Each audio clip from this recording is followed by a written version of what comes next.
پھر آپ نے فرمایا جب قیامت والے دن اللہ تم سے میرے بارے میں پوچھے گا کہ میں نے کیا اپنے رب کا پیغام تم تک پہنچا دیا تو تم کیا جواب دو؟ سب نے کہا یا رسول اللہ آپ نے پیغام پہنچا دیا، آپ نے حق ادا کیا، آپ نے ہماری بڑی خیر خواہی فرمائی۔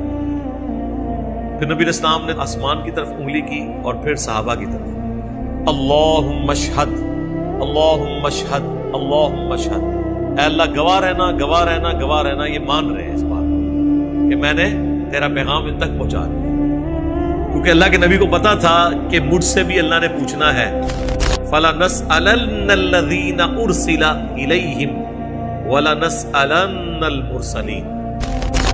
پھر نبی علیہ السلام نے فرمایا کہ اب یہ تمہاری ذمہ داری ہے کہ جو پیغام تم تک پہنچا ہے ان لوگوں تک پہنچا دو جو یہاں پر موجود نہیں، اور بسا اوقات جسے بات پہنچائی جا رہی ہوتی ہے وہ زیادہ یاد رکھنے والا ہوتا ہے بنسبت اس کے کہ جو بات پہنچا رہا ہوتا ہے، اور یہ بات پھر صحیح ثابت ہوئی۔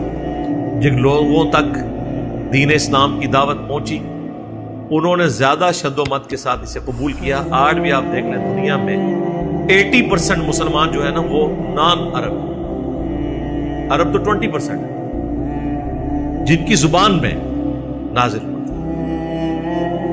اس وقت بھی آلموسٹ 1.5 کروڑ عربی ایسے ہیں جن کی زبان بائی برتھ عربک ہے لیکن وہ کرسچن ہے، نہیں ہدایت ملی، آج تک نہیں ملی، ان کی زبان کے اندر ہے۔ اجمیوں کو اللہ نے ہدایت دے دی، حدیث کی ساری کتابیں آپ کو جو جتنی مین سٹریم کی ہیں یہ سب نان عربک لوگ ہیں۔ امام بخاری جو ہے وہ رشیا کے رہنے والے تھے، امام مسلم ایران کے رہنے والے، آج بھی نیشا پور جگہ ہے، امام ترمذی ابو داؤد افغانستان سے۔ اندازہ کریں آپ یہ سب لوگ یعنی نان عربک ہیں اور اللہ نے ان کے ذریعے کام کیا، بات پوری ہوئی ہے۔ تو نبی صلی اللہ علیہ وآلہ وسلم نے یہ بات منوا دی۔ اس کانٹیکسٹ میں ایک اور حدیث بھی ہے صحیح بخاری میں کہ قیامت والے دن نوح علیہ السلام کی قوم یہ کہے گی کہ ہمارے پیغمبر نے ہم تک توحید کی بات پہنچائی نہیں، وہ انکار کر دے گی۔ عذاب دیکھ کے یہ حالت ہوگی کہ وہ کہے کہ چلو یہ بھی ایک بہانہ کر کے دیکھ لیں، ٹھیک ہے۔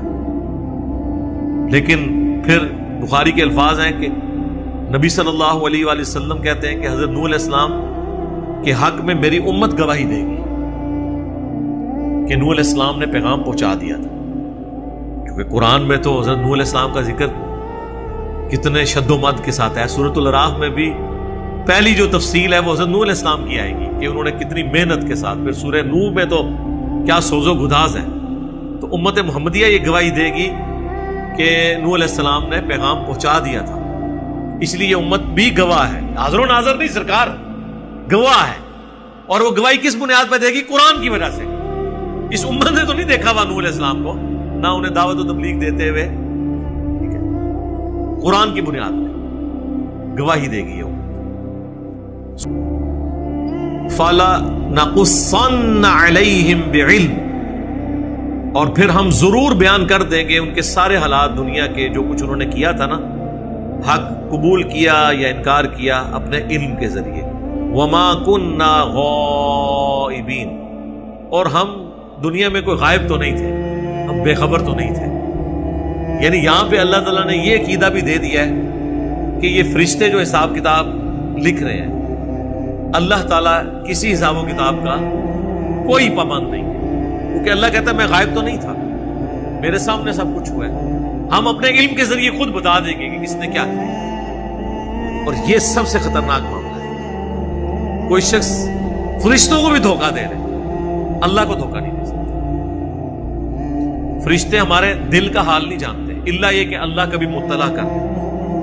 اسی لیے وہ مسلم شریف میں آتا ہے نا کہ قیامت والے دن ایک سخی کو، ایک شہید کو اور ایک غنی، یعنی ایک شخص قرآن کے عالم کو بلایا جائے گا۔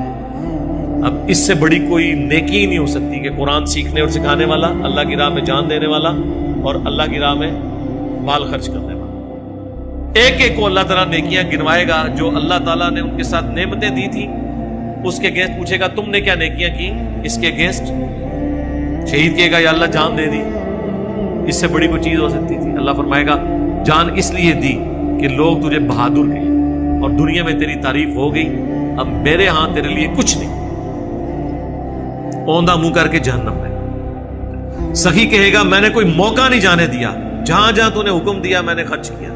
اللہ فرمائے گا اس لیے خرچ کیا کہ لوگ تیری تعریف کریں، اور دنیا میں تجھے اجر مل چکا ہے، یہی تیرا اجر تھا۔ اوندا منہ کر کے جہنم میں۔ قرآن کا قاری کہے گا، یعنی آپ کے رحمہ اللہ مدّا ذلہ دامت برکاتہم عالیہ شیخ القرآن، ٹھیک ہے، استاذ العلماء، یا اللہ ہم نے تو قرآن سیکھا اور سکھایا۔ اللہ فرمائے گا اس لیے تاکہ لوگ تمہیں بڑا علامہ کہیں، تمہاری تعریف کریں، اور دنیا میں ہو چکی، اب میرے پاس تمہارے لیے کوئی اجر نہیں۔ اس حدیث پہ آپ غور کریں کہ فرشتوں نے انہیں قاری بھی لکھا ہوا ہے، شہید بھی لکھا ہوا ہے، اور سخی بھی لکھا ہے، لیکن اللہ نے اپنے علم کے ذریعے ان کے اعمال کو 0 سے ملٹیپلائی کیا۔ یہ وہ چیز ہے، یعنی اندر اللہ اور جو بندے کا معاملہ ہے نا، یہ بڑا یونیک ہے۔ اللہ تبارک و تعالی چاہے تو